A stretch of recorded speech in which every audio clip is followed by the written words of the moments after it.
Hey everyone, welcome back to ChippyGaming. So today I wanted to make a video talking about the future of Terraria. And this seems to be a bit of a trend on the channel. A couple of weeks after an update, the comments start rolling in with people wondering, hey, what's next? And it's always ironic because it usually follows whatever the latest final update is. But as we've learnt with Relogic, it's very hard to step away from Terraria. Now, as of right now, we don't really know if 1.4.4 is actually the new final update. But what we do know is that after 1.4.2, which introduced Steam Workshop support, Relogic did say in multiple State of the Games that it's time for them to step away from Terraria and start to retrain and develop new skills. We did hear about them doing some internal game jams, and it all seemed to be going well, but as you know, we did get 1.4.3 and 1.4.4.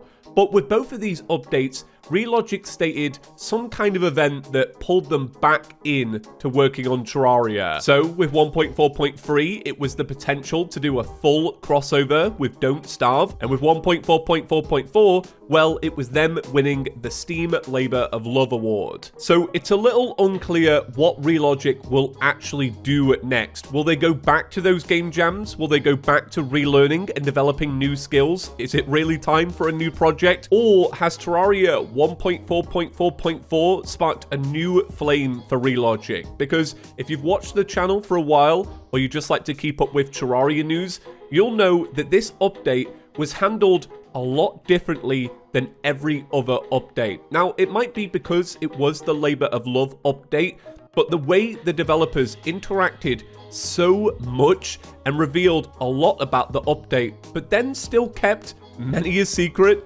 it's a different kind of beast. And I don't know if it's the start of something new. But in today's video, we are going to be looking at the facts. We're going to look at what the developers have said they still want to do in Terraria. We're going to talk about crossplay and also a potential crossover with the game Dead Cells. But before we get into it, let's talk about the sponsor of today's video, Manscaped. Manscaped create precision engineered tools for your crown jewels, and their Performance Package 4.0 is the ultimate bundle for men's grooming and hygiene. Included is their 4th generation electric trimmer, the Lawnmower 4.0, which features a cutting-edge ceramic blade to help reduce grooming accidents thanks to their advanced skin-safe technology. It's waterproof, has a 4000K LED spotlight, has a smart cordless charging system, and little LED lights on the front to show you how much juice you have. But I wouldn't worry about that because you get up to 90 minutes on a full charge. Also included is the Weed Whacker nose and ear hair trimmer. The Weed Whacker is also waterproof and provides proprietary skin-safe technology which helps reduce nicks, snags, and tugs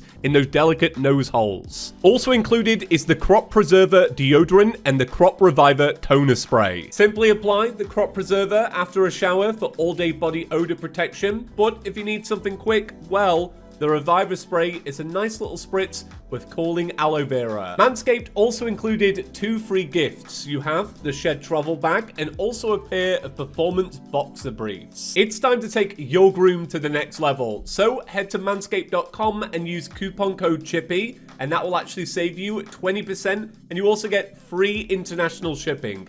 That's manscaped.com. Coupon code CHIPPY. So typically, when I make a video like this following an update, I often say, well, we've got to look to the future because we still have console and mobile ports to look forward to. But as you all know, with 1.4.4, the update actually dropped on all platforms at the exact same time. So it now reopens the conversation for crossplay.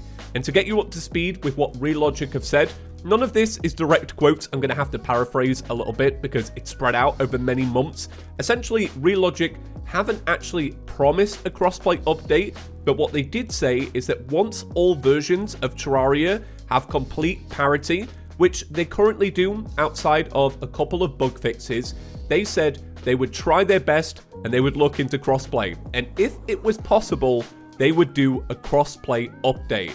Now, how possible actually is crossplay? Well, I'm not a coding wizard, I don't know, but I have played mobile Terraria on a PC Terraria server, and I tell you what, it was flawless. So I imagine the timeline to kind of work like this. They're going to keep working through some of the bug fixes they need to do for 1.4.4, and then once that's been rolled out to both console and mobile, which seem to need their own slight tweaks with bug fixes as well, once that's all wrapped up, I can totally imagine DR Studios beginning the work to look into the potential of crossplay. But now I want to shift your attention and talk about a couple of tweets the developers have wrote with ideas for Terraria that have yet to be implemented. Now, it's kind of unsure whether these ideas would be the basis for a new, larger update, or they would work their way into a couple of hotfixes. And actually, while researching this video, two of the things I was going to talk about, well, they got worked into hotfixes. But some of the ideas here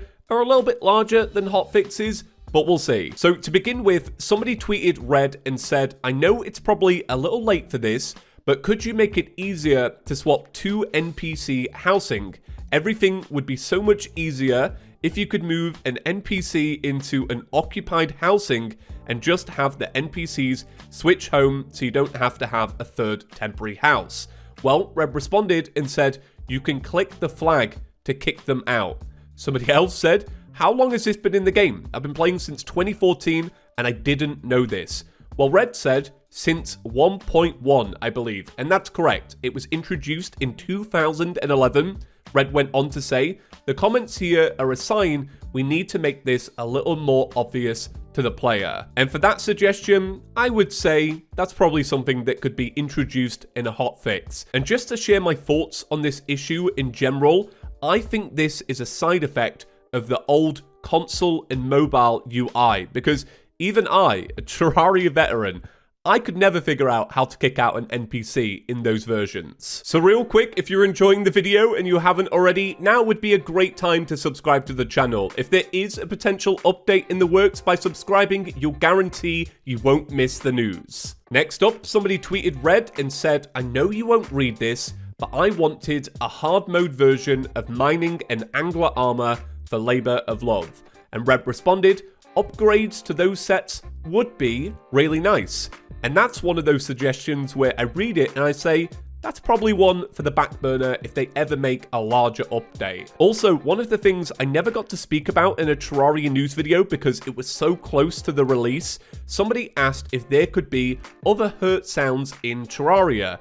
And Red actually responded that it was a great idea. And after hearing the same hurt sounds for many years, he thought it would be nice if there was a couple more.